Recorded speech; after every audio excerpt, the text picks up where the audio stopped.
Founded in 2009 by kombucha enthusiasts Jamie Danek and Michelle Mitchell, Humm Kombucha is one of the largest, fastest-growing beverage brands. From the company's early days brewing in the founder's kitchen through its move to a state-of-the-art brewery, Humm has remained focused on great taste, accessibility, and overall wellness because health and happiness go hand in hand. Unlike other kombucha brewers, Humm didn't start off marketing to health food stores. Jamie and Michelle believed from the get-go everyone should have the option to try this healthy, delicious beverage, so they marketed it to supermarkets and gas stations where kombucha wasn't typically found.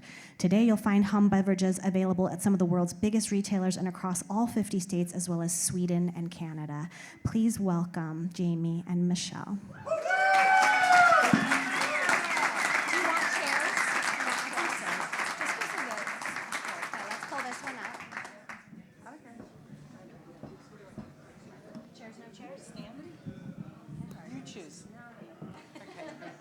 A true partnership. Okay. Oh. Ooh. This Hi. is awesome. Wow. Hi. Are you guys ready for a really fun story? We have a great story to share tonight. This is going to be super fun. Totally. Okay, by show of hands, how many in this room and in the other room that we can't see have tried kombucha before? Raise your hands.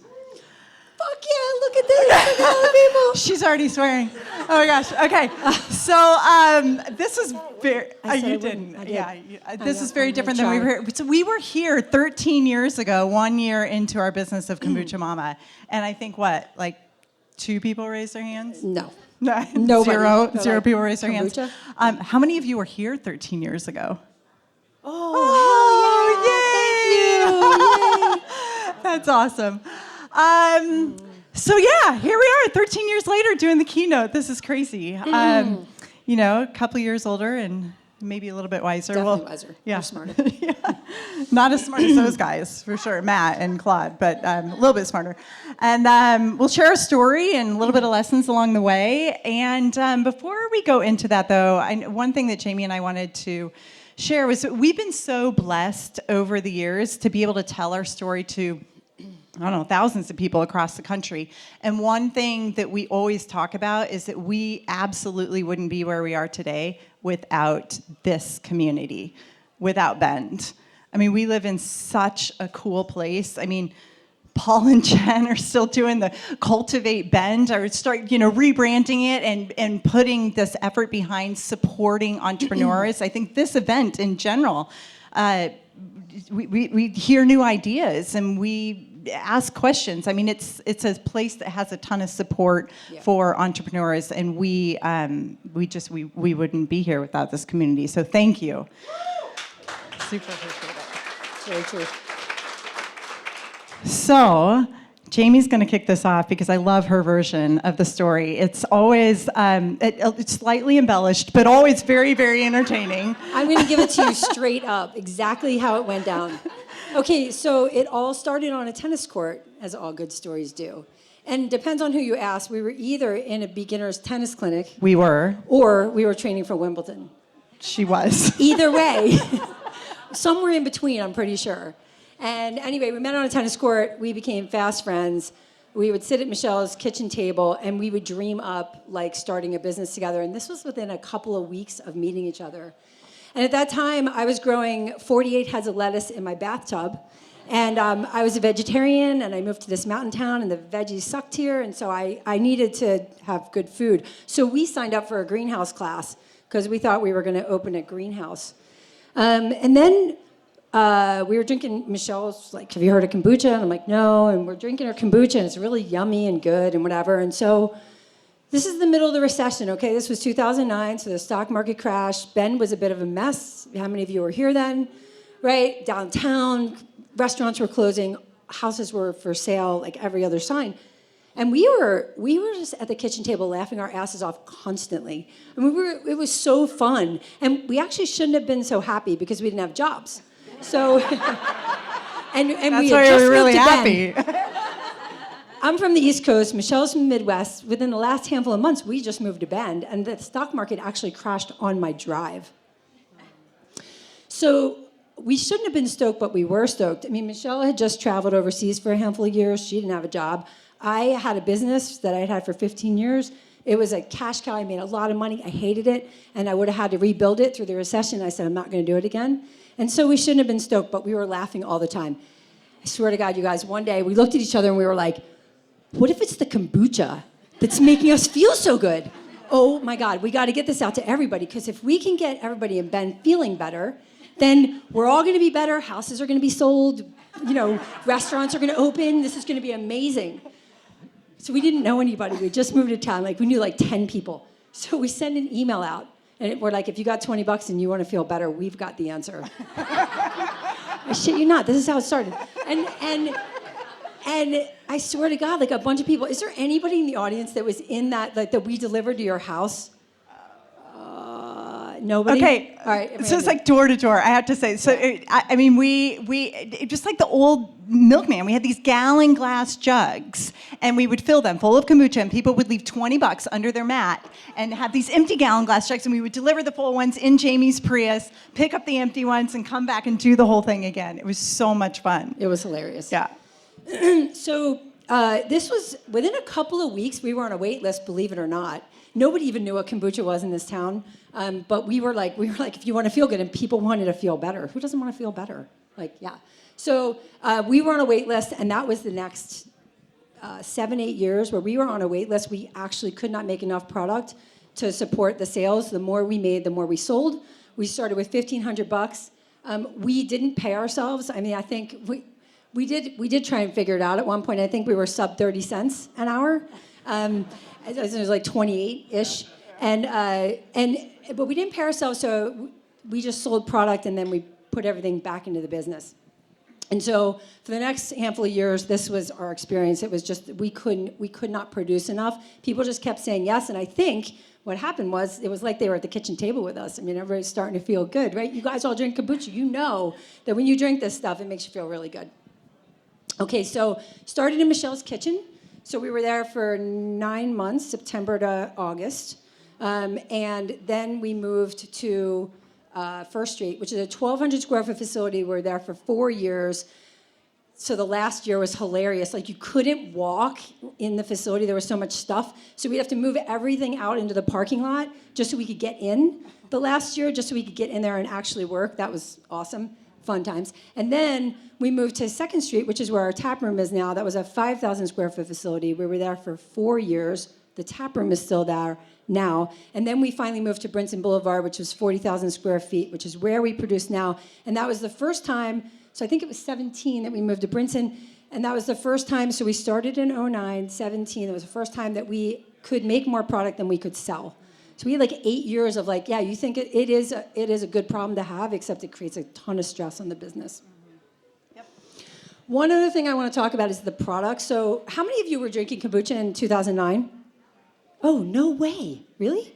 Yeah. Okay. We do live in Bend. So, okay, fine. That's fair. So you guys know that, for those of you that don't know, the only place you could buy kombucha was at the health food store. It was pretty intense. This was some vinegary stuff. Some people liked it. A lot of people held their nose to get it down because they wanted, they wanted to drink something good for them. And this was not a product for the general pop at all. However, Michelle's kombucha was, holy crap, it was so good. It was this light, refreshing, soda-y product. And it didn't taste anything like at the health food store. And so we said, what if you didn't shop at Whole Foods? What if you didn't go to the health food store? Would you still be interested in a product that was good for you? And so this led to us going to everywhere where kombucha wasn't. So we were at Food for Less, I think. I don't know how many of you remember this, but Food for Less was they were selling 50 kegs a week at one point. It's an ethnic grocery store. They didn't have an organic section back then. We were in convenience stores, pizza shops, grocery outlets, cigarette outlets. You name it. We sat next to Red Bull, Monster, Coke, Pepsi. And the reason was there was a lot of competition in the health food stores, but there's no competition everywhere else. And it really worked. People were interested in something healthy that didn't shop in health food stores. So it was yeah. Yeah, so we went to market differently than the traditional kombuchas. But I want to back up for a second and just talk about our why. It's something that we talk about, if not daily, certainly weekly at our company. Hourly. And hourly.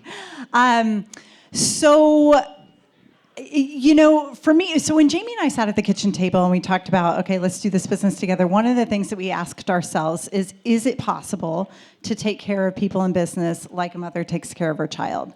Now, that sounds very hippy-dippy, but we all live in Oregon, so the analogy works.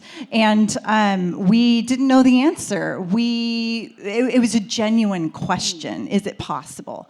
And as it turns out, people do really like being taken care of. And one of the things that we spend a lot of time on in our business is our culture. And shoot, my job title is Chief Culture Angel. They still let me keep that, which is amazing. They actually pay me to, make sure our culture is going well. So it's something that we put a lot of effort in. And every quarter, it's so cool, you guys. We have culture keepers every quarter. It's a group of employees. We have about 100 employees now. And there's a group of people that volunteer every single quarter to do really fun things for the rest of the company. They do appreciation lunches, and they write love notes, and they plan events, and they volunteer their time to create the space that we all want to spend our days in. And for me, my why was I wanted to create a business where people could show up and they actually had a pretty good time. And at the very least, they had a neutral time. I was surrounded with so many people that were just not psyched. And I think as adults, we spend most of our waking hours in our place of work. So why not have that be awesome? So that was absolutely my why. And I was like, well, that sounds good. Let's do that. And then I was like, well, I'm really stoked about helping people feel good. Like, I just have this energy, and I feel good a lot of the time. And life can be tough. And man, to feel a little bit better, go through life and feel a little bit better and have the opportunity to be able to help people feel good. If I ask anybody, does anybody not want to feel better? If you walk down the street and said, do you want to feel better? Is anybody say no? No. Everybody wants to feel better, even if you feel good. And so to create a company and be involved in something that just helps people feel good, holy mackerel. This was this was like a daily thing. So now we got this. We're going to create an awesome place for people to go to work every day, and we're going to help the world feel better. Hell yeah. Talk about a mission statement. We were on fire. Yeah. People got to buy it. Okay, so here's the thing. You can have a great idea. We all have great ideas. How many great ideas do you have a day? A lot. People have to buy your product. You can have a great idea, and if nobody buys it, it doesn't matter. I bet you money. I think that for sure, we would not be here today without this community, because you guys all kept buying the product. You didn't even know what it was, and you were buying it. You're like, we're calling and asking people for help, and, we're these two girls, and what are they doing? All right, we're going to buy it. Because Bend is so amazing at supporting local and supporting each other. And this company is it's kind of like a Bend company, It was really born here, and it is a part of, there is something that happens that's so special when a business and a community wrap their arms around each other. It creates something like this. It creates 100 people in this tiny town, this larger business. It's a really cool thing. Yeah, I'll give you an example. This obviously this event used to be held at Silver Moon until today. And one of the things that they were so amazing to us. We had figured out how to put kombucha in kegs. We were still in my kitchen, and we had figured out how to put kombucha in kegs, which is a whole nother story. We had a lot of help for that. We definitely did not know what we were doing. And then we wanted to put it in bottles so that people could have a single serve experience with their kombucha. And we called around, and who's going to deliver bottles to a residential address? And nobody said yes. And so we went to Silver Moon, and we couldn't. You had to get a pallet. That's 136 cases. We needed 6 cases, right? Right. So we went over to Silver Moon and said, hey, can we buy some bottles from you guys? And they were like, yeah, absolutely, no problem. Here's this at cost. We'll store them for you. If you need more, let us know. It was a no thing. They were just so happy to help. And then this one is a week into the business. She's calling up the Shoots and talking to their fermentation specialist about fermentation. We're nobody. We're 2 girls in a kitchen coming up with some crazy idea, making something nobody ever heard of. And she's talking to the Shoots, and they're talking to her. They're actually talking back to her, and they're helping her. Where does this happen? This is pretty special. Yeah. So eventually we... So we, like Jamie said, out of the kitchen into the first and the second street facility. So about 5 years into our business was really I think up to that point, the biggest decision we made was we actually chose to rebrand. So we were Kombucha Mama, and we were a Pacific Northwest company. So we looked ourselves and had a conversation about, hey, do we want to stay a relatively small Pacific Northwest company, or do we want to share this thing with everybody? You obviously know the end of the story. Well, the reason was because you guys were all feeling so good. You know how Ben was doing it 5 years later? We were having a blast. Everybody was feeling so good. We were like, Yeah. We should probably share this with everybody, the whole world, not just Ben. So we go into a local agency called TBD, run by Paul Evers, and we worked with Really? Paul and Renee Mitchell, who is our director of marketing today. She's amazing. And we walked in there and we're like, hey, we would like a little bit of help making our label a little bit more sophisticated, because at the time it was Kombucha Mama, it had a lotus flower, it was rainbow, and for Oregon, you guys are like, yeah, we'll buy that. But I'm telling you, they will not buy that in Iowa, where I'm from. Or Philadelphia. No way. So Paul says to us, he said, well, ladies, would you ever consider changing your name? To which I'm pretty sure Jamie at that point told him he was really bad at his job. No, well, what I said was he gave us like the names that he thought was a good idea, and I was like, oh my God, you guys should just stick with like doing the other stuff, like don't do the name thing. And sure as shit, like 6 months later, we totally changed our name because I didn't know what I was talking about. He's clearly the professional. Obviously, Paul definitely knows what he's talking about, and we got to listen to him. This is a side note, but I used to call him Obi-Wan Kenobi because every time we would go in the room and Paul Evers showed up, there was something that was going to happen that I wasn't sure Yoda. He would say, you will change your name. We were like, we will change our name. Whatever Paul said, we did. Anyway, so that took 9 months. It was actually, Kombucha Mama to Humm was 9 months. From my kitchen to the first facility was 9 months. It was like second birth. And then we got to, so where are we at right now? Community, we talked about that. Talked about the name change. Oh, okay, so at that point, we started, as we grew and we had this, we had our new name, we were ready to go. You guys, we were huge in our minds. Like we had already talked to Michelle Obama at the White House, and kombucha was going in every single school. Like that had already happened. We were already on Ellen. We have a dance. We definitely have a dance. Like it never really came out, but maybe on YouTube someday. We were going to do that. We were going to do all these things. So we were up here. We saw how big it was, and so we needed to make ourselves look bigger than actually had manifested so far. So what do? Well, one of the things you can do is you can partner with the NFL, which we did when we were really small. I don't think at that point we had a marketing budget. I'm pretty sure that we were still just giving away product, and that was our marketing budget. So when we sat at the kitchen table, when we were talking about, how do we like capture America? We thought like if we get NFL in the Walmart, we've got America. Like between most people in the world, they're either watching or they're watching football or they're buying stuff at Walmart. So we were like, all right, Walmart and the NFL. So one of our board members happened to know somebody at CenturyLink, and we're like, all right, we're ready. We're ready to partner with football. And so you guys have to know, I know nothing about football, which is hilarious, but I knew it was really important. And I can embellish stuff. And so I call the guy, and we have a great conversation, so much so that he introduces me to the marketing coordinator of the Seahawks. And she happens to know what kombucha is, and we're talking. And so we send a bunch of product to the Seahawks, like cases and cases, maybe even a pallet, to the where they all work, the office. And we get them hooked on kombucha. They're all like, what is this stuff? I haven't felt this good in so long, right? You guys know that story because you've experienced it. So we're talking to the marketing coordinator, and we're like, we should do something together. And as you can imagine, every non-alcoholic beverage on planet Earth has a contract with the NFL. 6 weeks later, we get a phone call that says there's no contract with the NFL. If you guys are interested, we're interested. Okay, we're so excited. We're just like, no way. We're going to partner with the NFL. This is amazing. She drops the price tag on what it costs to partner with the NFL. You guys, I got so nervous.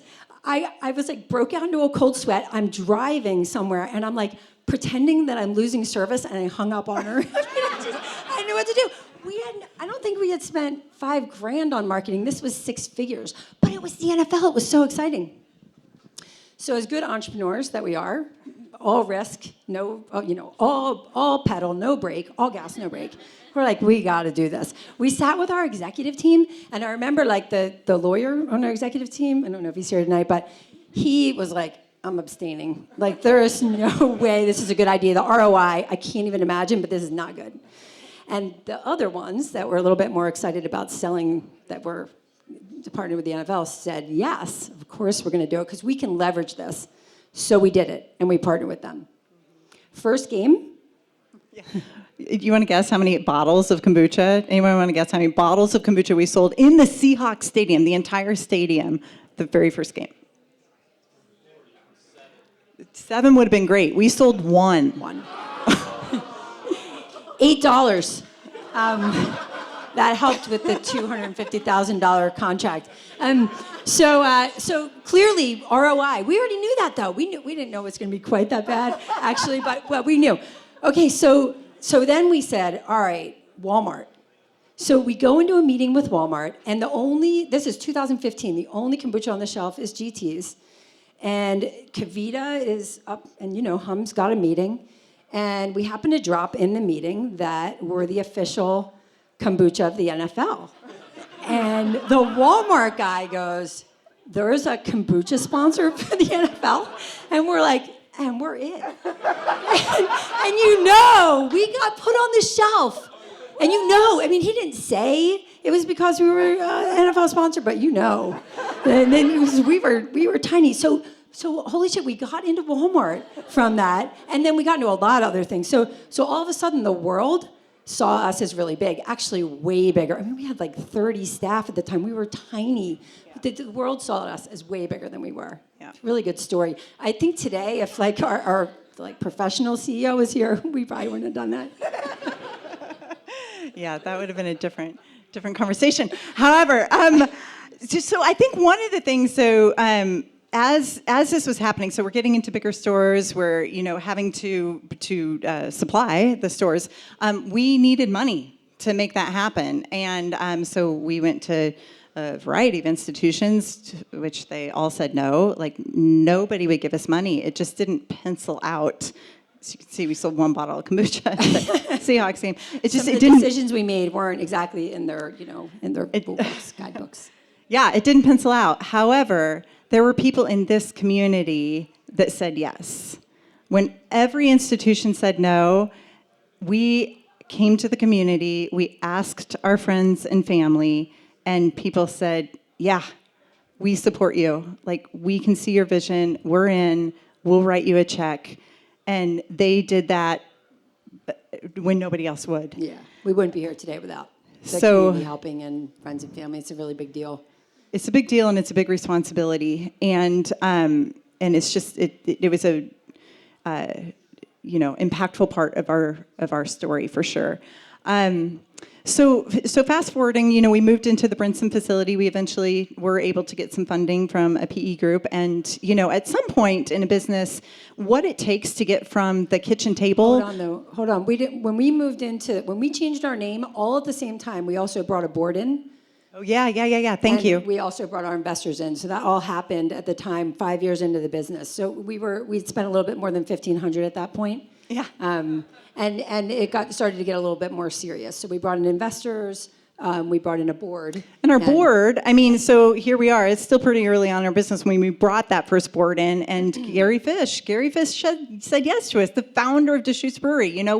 We're still a handful of years into the business figuring it out, and that guy, loves a good idea, and he said yes, and still on our board today, and has been an incredible resource for so many things. So then, you get to the point where what it took to get from the kitchen table to our Brinson facility a handful of years in is very different than what it takes to get from that facility to where we're going. And Jamie was running the company at the time. This was a couple 3 years ago, and she raised her hand. She said, "Hey, I need help. Like, this is a different skill set." And so 3 years ago, at roughly this time, I think next month it'll be this time, we sat down and interviewed Matt Witherell. Raise your hand, Matt. Matt.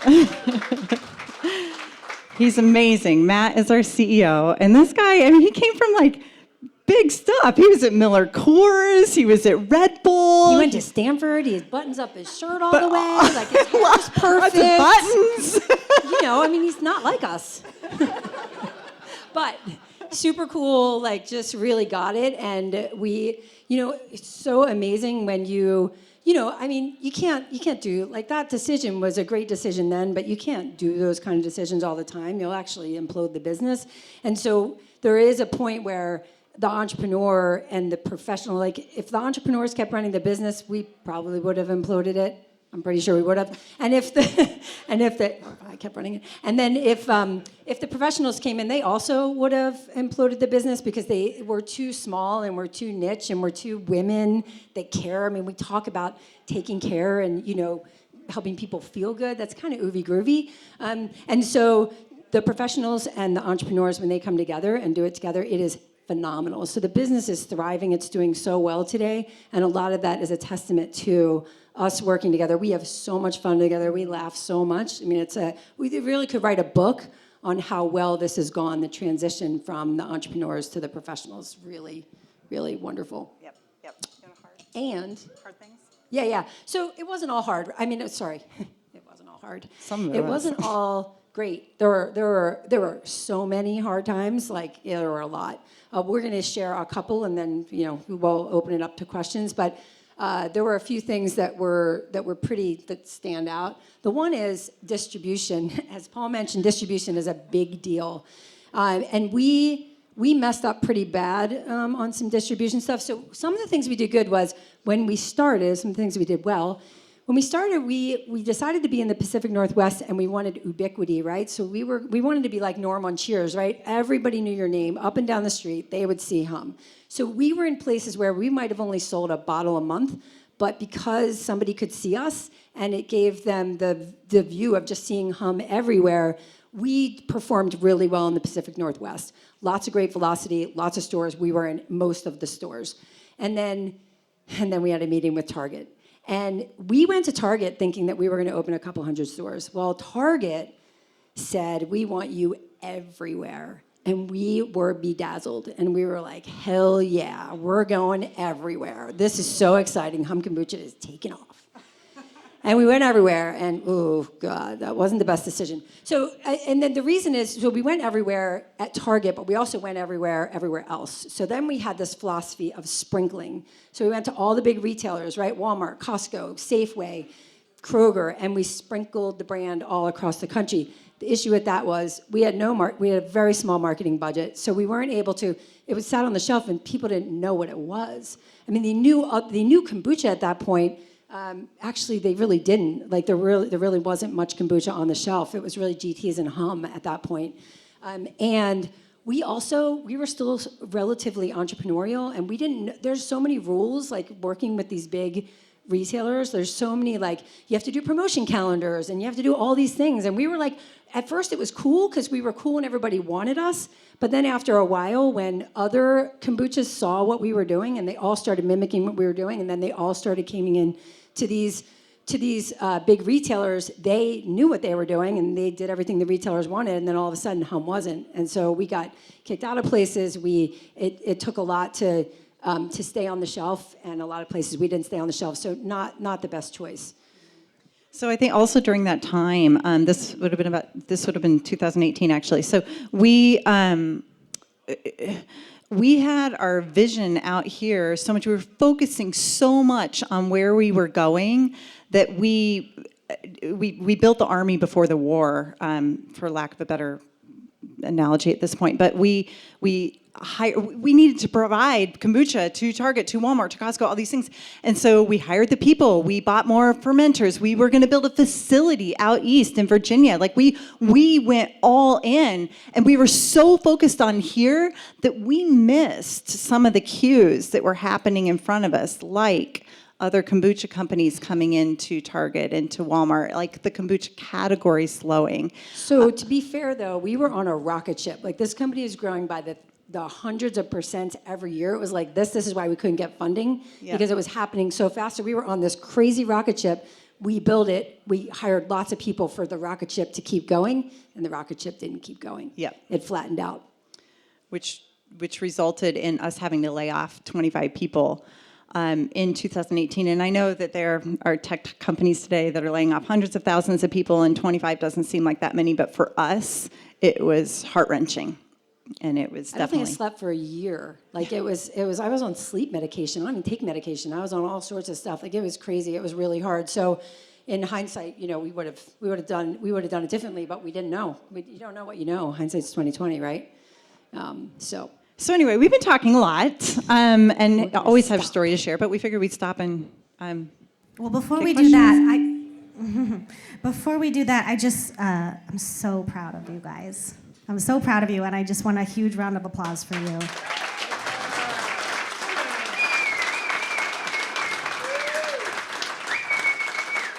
I'm like laughing hysterically and then also like almost in tears because I was here. I have the Kombucha Mama t-shirt with the lotus petals, and it's going to be worth money someday. I mean, it's a thing, you know, like at that time, there was a really, many of you don't know, it was a really interesting time in Bend where we didn't have a lot.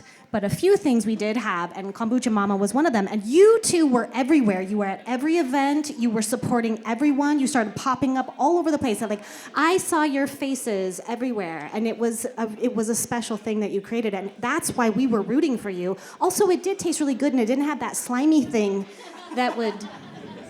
And also, I think it does well in Bend because it's helpful for hangovers. It is, yeah. And we like to drink.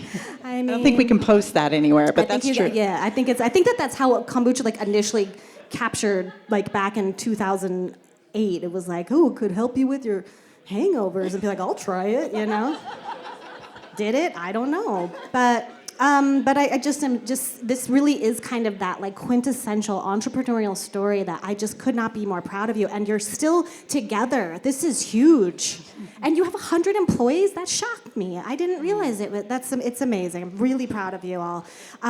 Questions from the audience? Yes. Can we see the dance? What dance? The Ellen Show dance. Oh. We haven't had enough kombucha yet today. If you can get Ellen, we haven't had enough kombucha. I remember being at meetings in TBD, and you'd come in and they'd be like, oh, would you like a pint of kombucha for our meeting? Be like, oh my God, I would love a pint of kombucha. And then 20 minutes in, you've got a pint of kombucha. You have to leave the meeting to go to the bath. It was like really not a perfect system, but at the same time, you couldn't say no. Okay, you have a question.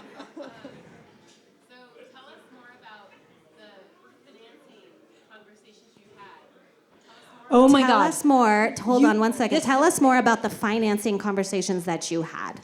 Banks suck. That is seriously Columbia. like. I'm pretty sure there's a bank sponsor here. You guys are great. Right now, you got to know you guys suck. You guys suck for small businesses so bad. I'm actually on a board. I'm on Summit Bank's board. I'm like, why do you want me? You guys are awful. And he's like, because we need to get better. I mean, it's so they I mean, just... one day if I have a lot of money, I really want to like start a thing for entrepreneurs in the place where you can't get financing. Yeah. There is a gap in our system where when you can't get financing, but you need money and you can't grow without money. That's true. We met a lot of great people in the banks that had their hands tied and just weren't able to get what needed to be done. So what we did was we had friends and family for our first round. And then we did get some bank help. Actually, Summit Bank did step in at some point, and we got some help from them. We got a loan from U.S. Bank for $105,000. That was like the biggest deal because we got a lot of equipment from that. And then after our first round, we brought in professional investors. And the reason we did that was we were still a bunch of entrepreneurs, and we really didn't know anything about CPG. So we tagged it genius money. People that really understood and knew CPG. And so we partnered with the most popular at the time, really, one of the best CPG private equity for small business. And they're actually a fantastic partner. They helped us through the hard times. They didn't, it was really wonderful. They're called VMG. VMG. That's what they're called. Well, you just said. Okay. Is it VMG or is it VMG? Is it what? Is it VMG? No, it's velocity VMG. made It's VMG. good. Okay. Velocity made good. Talina, I believe you had a question. So clearly your culture and your values are so central to your business. What's the struggle or what does the path look like to maintain that through growth Okay. and leadership? Ben was going to have a conversation about this on beverage makers, so I will call and ask for them to chat about. They are getting asked to be a part of a very She's special pitching event. us. So she's saying culture and values are so central to your business. Can you talk more about kind of the path to maintaining that and nurturing it? And then also, would you be a part of her event that's coming up? I don't have any details, but it sounds cool. Here's the date. Yes.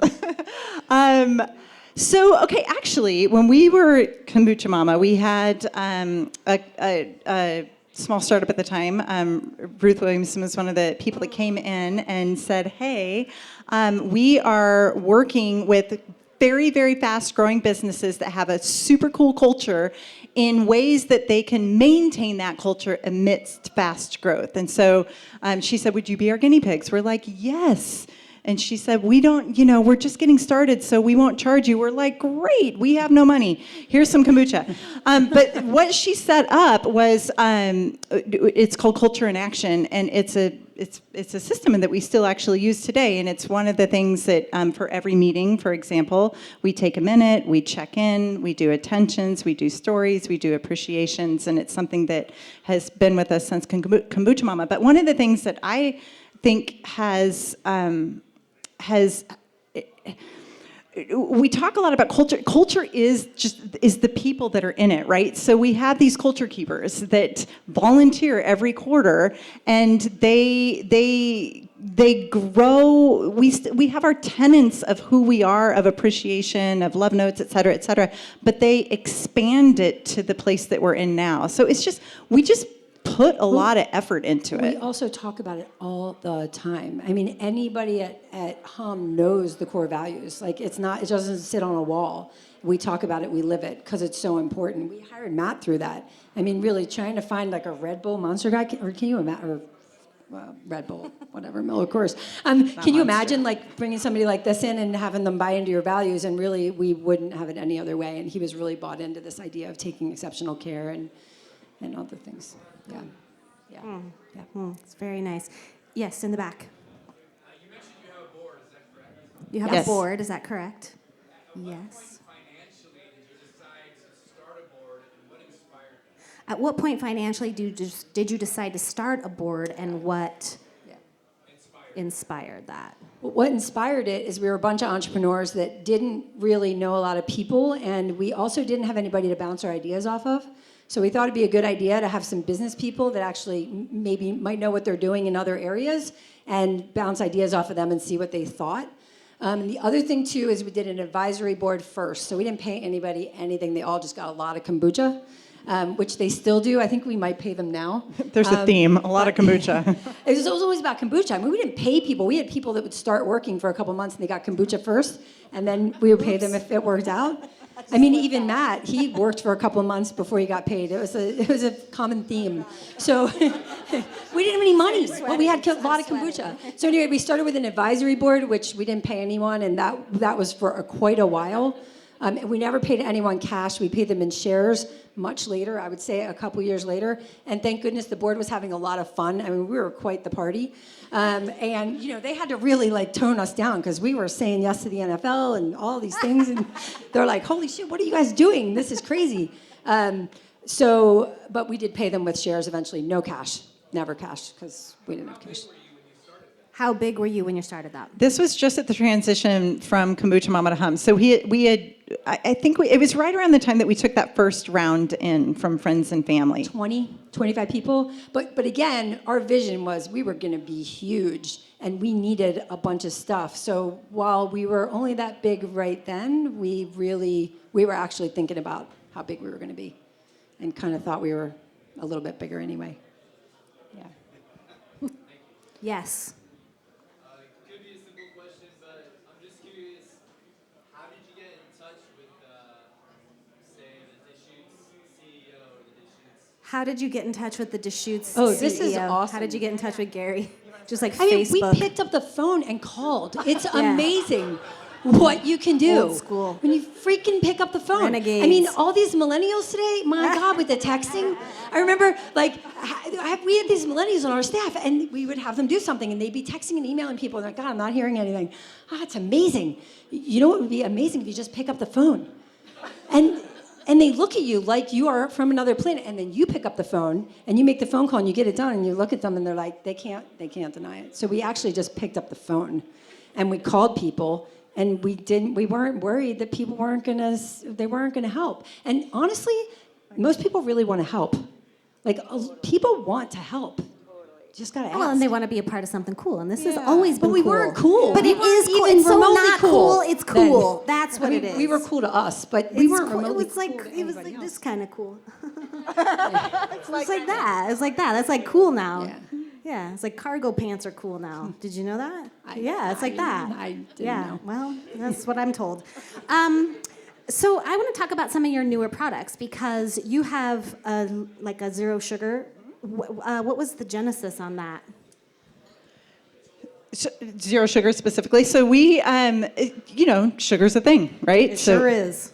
And as you know, kombucha has always been a relatively low sugar health beverage, but there was no zero sugar. So it was this idea of continuing to innovate in the category that we were in, right? So why not figure out how to make it zero sugar? And with that, so we had a zero sugar, and then just shortly after that, we added a Whole30. Like our R&D team, like they're so amazing, so amazing.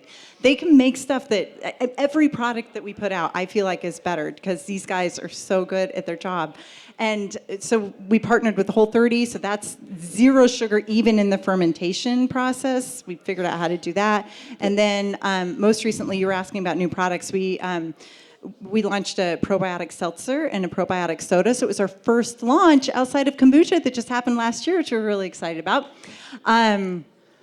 As we are building this brand, one of the things from switching from Kombucha Mama to Humm, Kombucha Mama is like kombucha in the name. Humm was a name that was just, it was more accessible, and it was fun. It described It's a four-letter word. Yeah, it's a four-letter. It was a four-letter She word. It's pretty loves simple. four-letter words. Everybody knows what Humm is. Are you flashing back to that branding meeting, or were you just like, oh, these The two? four-letter word. It was These 3 two. when it started. Now actually. they love it it. only had one M.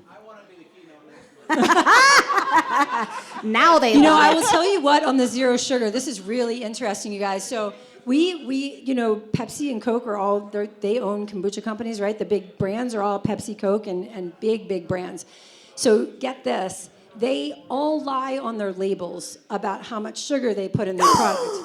And because, do you really not know this? No, I mean, come on. And because it's not drama. a regulated category, because it's still such a small category, they can get away with it. They get a lot of lawsuits. They just pay the lawsuits.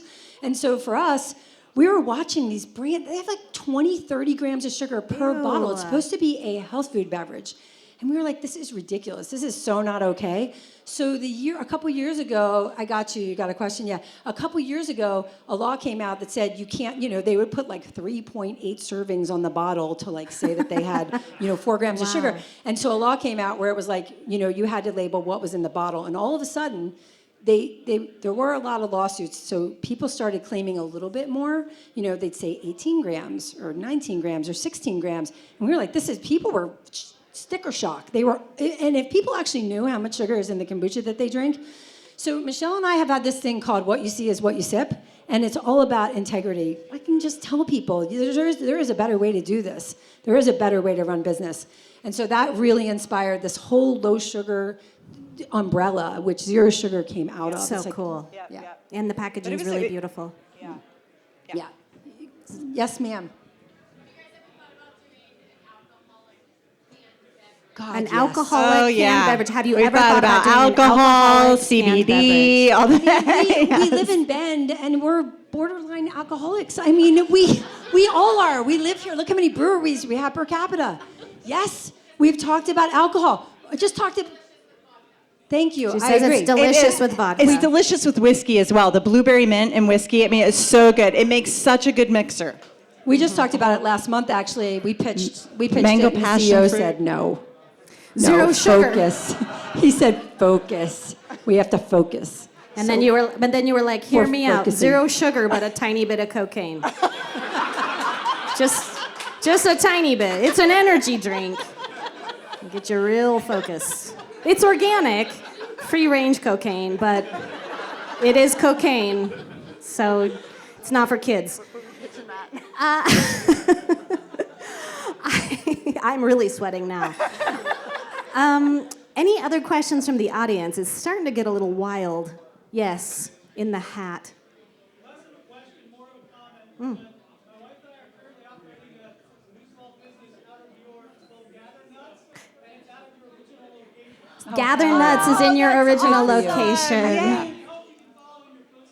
Oh, yay, congrats, that's so cool. They want to follow in your footsteps. They want to be the official nuts of the NFL. I believe in you guys. I believe in you guys. It's funny. You're amazing. Who else wants to come into this party? Any other questions? Okay. Okay, well, so this is really fun because our keynotes, this is our tradition. You always get the giant stein. You can come get it filled get with this last time. kombucha, Thank and you can have a whole new microbiome with that much brand new kombucha in you. I am just applauding you and cheering you on, and it's been such an honor to watch you all do this. I mean, I have chills just even trying to get the words out to you because it is really such a special thing that you've done. So keep going, and I'm glad that you're taking care of yourselves. I mean, I hope that you are. Seems like you are, so keep doing that. Yeah. Any a lot of final kombucha. parting words? This has been such a good time. Yes. Speechless. Leave You talk nothing so much. behind. You did it. You put it all up here. Great. Thank you so much. Yeah. Thank you.